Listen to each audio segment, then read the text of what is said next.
Aouz billahi minash shaitanir rajim, bismillahir rahmanir rahim. Nous allons parler de Badi et de Qabli.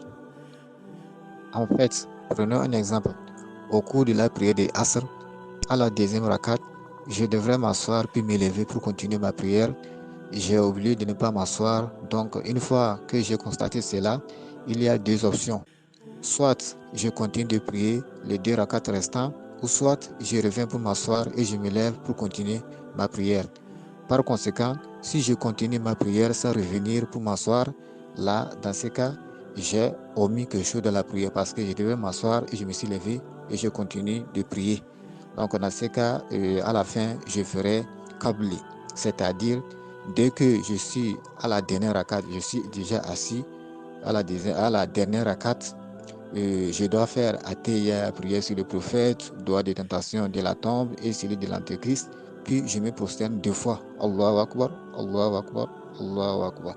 Et je refais Athéia, prière sur le prophète sallallahu alayhi wa sallam, droit de tentation de la tombe et celui de l'antéchrist. Et maintenant, je fais Assalamu alaikum wa rahmatullah, Assalamu alaikum wa rahmatullah, et ma prière est validée.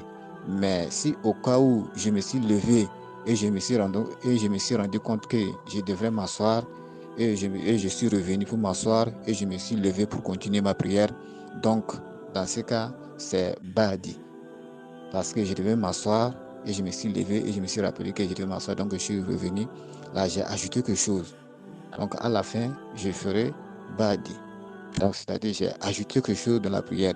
Donc, à la fin, quand je serai sur la dernière rakat, quand je serai assis, donc, je ferai Athéia, prier sur le prophète sallallahu alayhi wa sallam, droit de tentation de la tombe et celui de l'antéchrist. Puis, je fais Assalamu alaikum wa rahmatullah, Assalamu alaikum wa rahmatullah, et je me prosterne deux fois.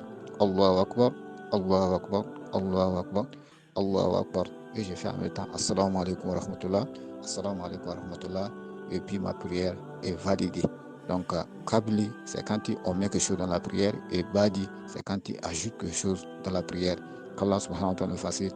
Et il se peut que au cours de la prière, l'homme oublie aussi le nombre de rakats que l'homme a effectué. Parce que, par exemple, je devrais effectuer 2 ou bien 4 rakats. J'ai oublié, je ne me retrouve même plus. Je ne sais même plus quel nombre de rakats que j'ai fait. Le prophète sallallahu alayhi wa sallam nous recommande de continuer de prier.